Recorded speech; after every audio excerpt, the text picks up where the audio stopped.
Well, hello, good afternoon. Welcome to Kerbal Space Program. I realize it's been a little while since I put out one of these videos, and I'm not so jaded to think that my following is big, noteworthy, or particularly important. So, the topic at hand. In 0.17, I introduced IVAs and different planets. Now, I recently made the IP Lander 1. Now, it's designed with exactly one place to go to, Duna. So, I'm going to go ahead and show you how to fly this thing. Hopefully, we're going to hit Duna. I still don't entirely have all of my angles and stuff lined up, so I'm going to walk you through the ship a quick minute. We got Jebediah Kerman, and, yeah, you're going to see my attempt at this. At the very least, you're going to learn the basics on how to get out of an SOI using gravity kicks. So, I'm going to go ahead and quick save right now by hitting F5. There we go. Now, you'll notice off the bat, my ship is a little shaky, and I kind of want to get it off the ground, but I'm not too worried about it. It's two main parts, a big lifter, and then up top, there is my lander. So, I'm going to go ahead and hit the SAS, hit caps lock, shift up, and start my flight. One thing you'll notice is that you don't see any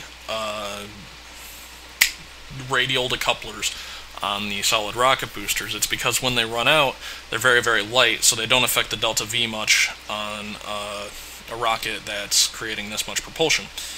Now, the beautiful thing is you can actually really screw this up and still be able to get into orbit with very little loss on your amount of fuel that you're going to have for interplanetary flight.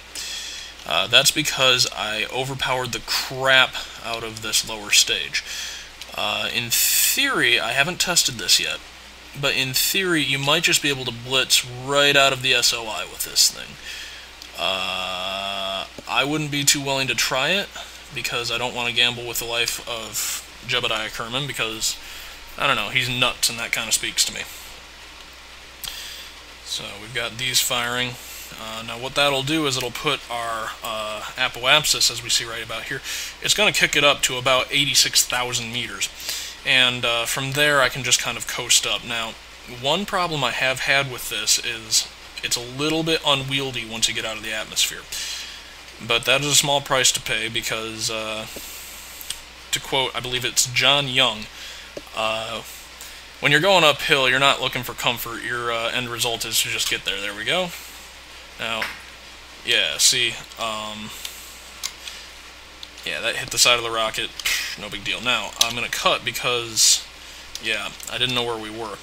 So we're going to pop that up. Throttle up until we reach roughly 100,000 meter apoapsis, which is right there. Now, I am going to fast forward the video, but I'm also going to bring you back in when it's time to burn. Okay. Alright, I have just initiated the burn. I'm turning off the SAS. I'm sorry, not, well, I guess yes, the SAS, but the RCS as well.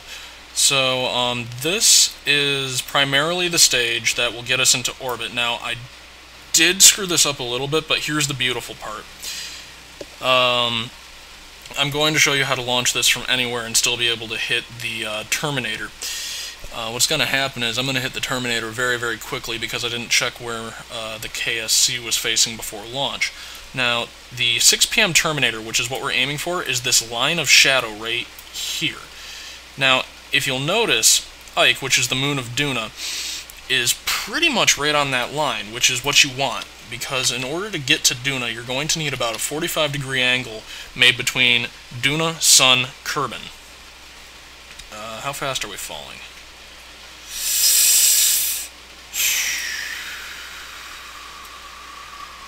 Now, one thing that you might not know is that I generally don't post my failings.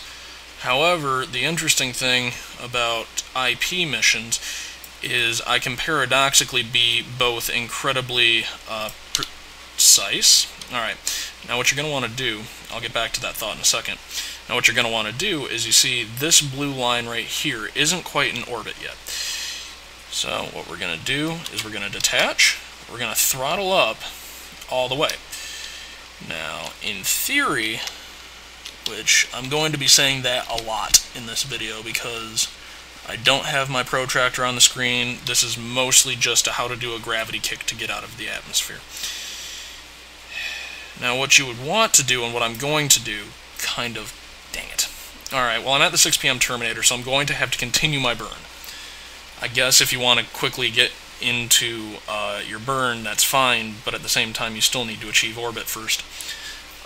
Normally what I would do is, if I was not located at the 6 p.m. Terminator right as I needed to do, or right as I started my IP engine, which is this whole rig right here. This is what's going to throw us out to Duna. Everything else is just launch from Duna, land on Duna, return from Duna. So one of the things I'm going to need to do is I'm going to need to bring this up past 70 kilometers. Otherwise I'm going to just hit the atmosphere, lose all my momentum, and even with the high specific impulse of the new nuclear engine, I would not be able to get back out. So, yes.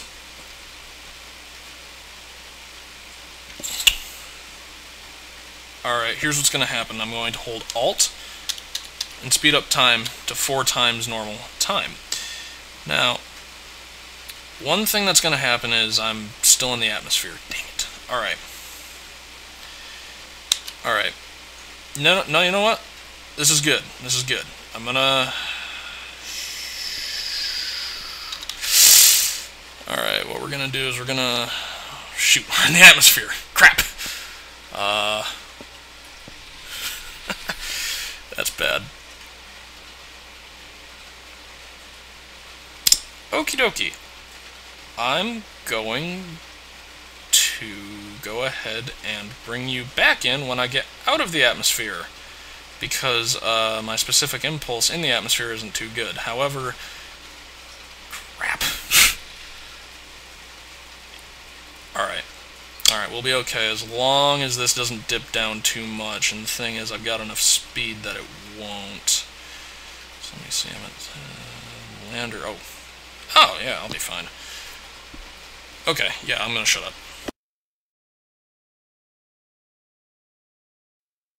Okay, cool, we're back. Phew, that was a little bit insanulous. Okay, that was definitely not good. But the important thing is we're still in orbit, and I can still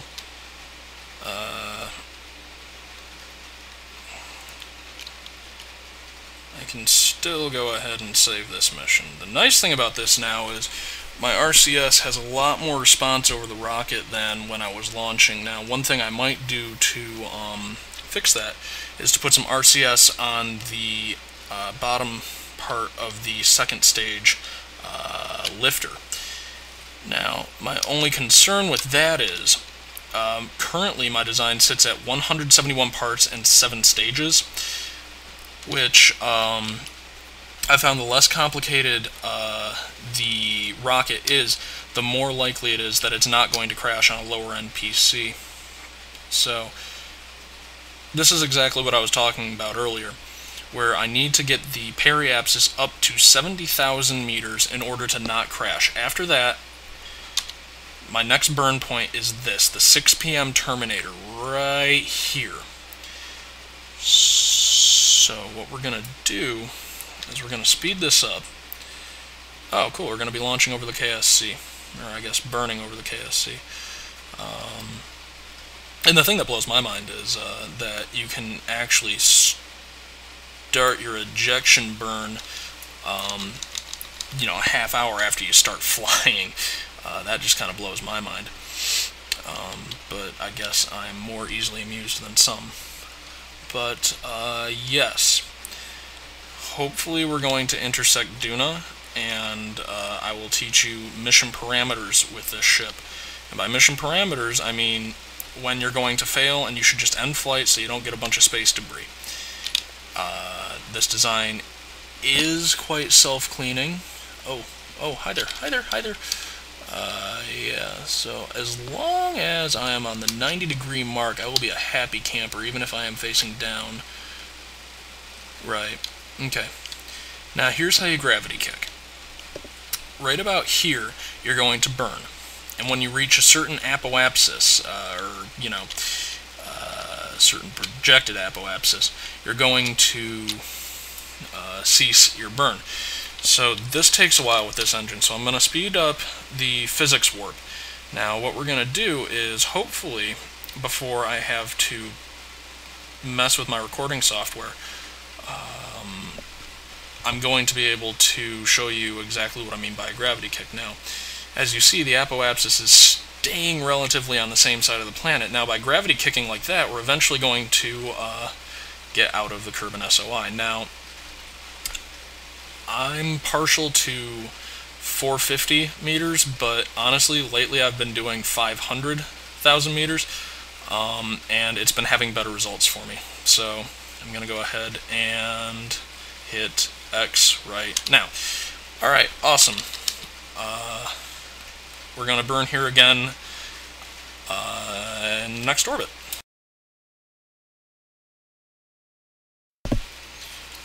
Alright, and I'm bringing you back in right now because I am just reaching the terminator, even though my periapsis is still about a minute away now. What I'm going to do is I'm going to throttle it up to full, and now I do care a little bit about my attitude towards the planet, so I'm going to bring it up right on my true I can talk. True teleton. Okay, I can't talk. TTTV, the thing that points where you're going. Now, I'm going to speed this up again by holding Alt and hitting the time warp button. So our next stop is 1,500,000 meters. And I'm trying out a new system that's going to compress my videos down a little bit farther than they normally have been. So if people actually care, please leave comments about how that is. So, yes. I'm just sitting here, burning up now. You'll see that the relative position to the periapsis isn't changing that much. We are moving away, but as far as up the curve, we're not really moving, which is what we want. We want to, oh, there it is. We want to use the slingshot from here to here is the most efficient burn we're going to get to influence the apoapsis. So, I will see you in another orbit. And here we are approaching the 6 p.m. terminator for our final adjustment burn. Whoa, you get to calm down there, buddy.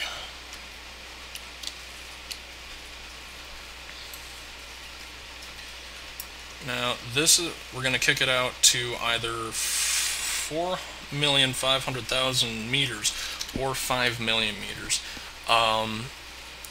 I've really been experimenting with this rocket, and the best thing that you can do is kick it out farther in this run, because that means you have less fuel to burn to break influence. So that's good. I would love to be able to say that I did this mission all in real time, but this would be a month-long video and probably some sort of live stream somewhere. I feel like people will get bored after 5 minutes. I feel like people get bored after 5 minutes anyways. I don't know why I do these.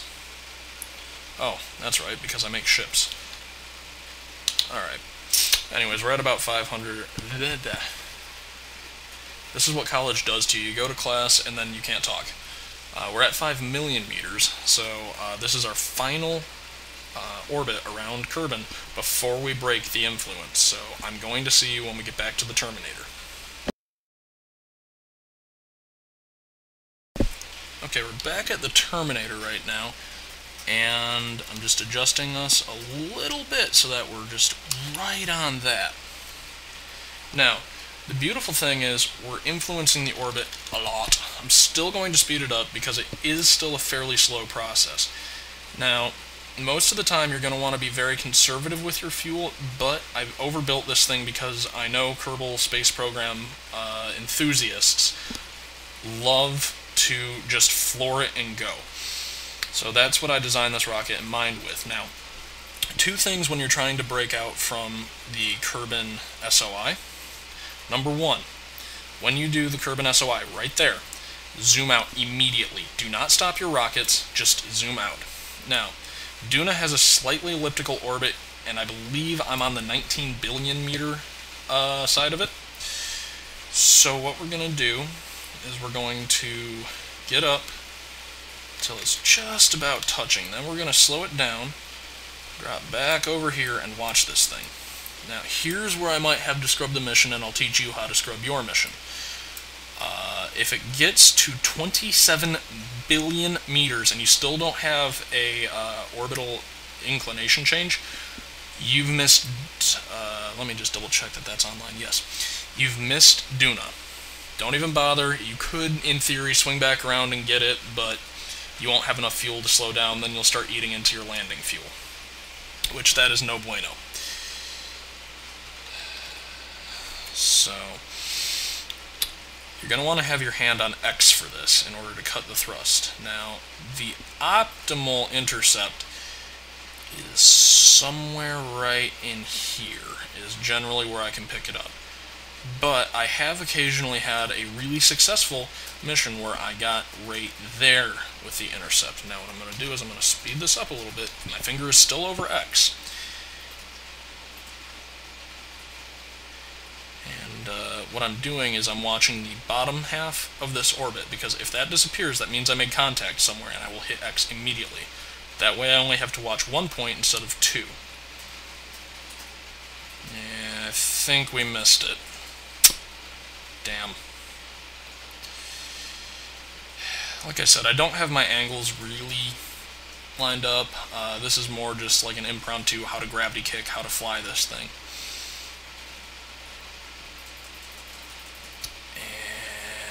And yeah, I'm 90% sure this mission is over.